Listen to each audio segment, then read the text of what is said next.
Eso, la gran victoria. Jugamos un partido muy difícil, un rival duro, cancha complicadísima, así que me voy más que satisfecho, no solo por el resultado, sino porque el equipo hizo cosas que tenía que hacer.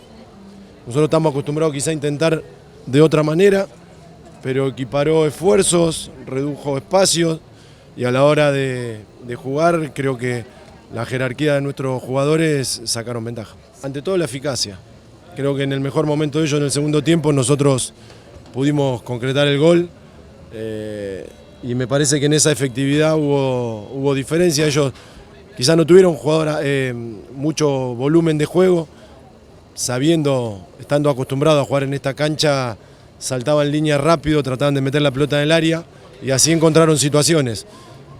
Nosotros después con espacio también pudimos haber ampliado aún más la diferencia, pero en todo momento creo que el partido estuvo controlado. Y de arranque nos costó, de arranque ellos tuvieron un par de situaciones claras.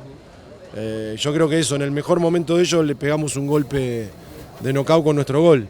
Lo desacomodamos y ahí ellos tuvieron que generar espacios y nosotros los pudimos aprovechar mucho mejor, tuvimos varias oportunidades como para poder ampliar la diferencia. El que abría el partido va a tener grandes ventajas de poder ganarlo y fue así.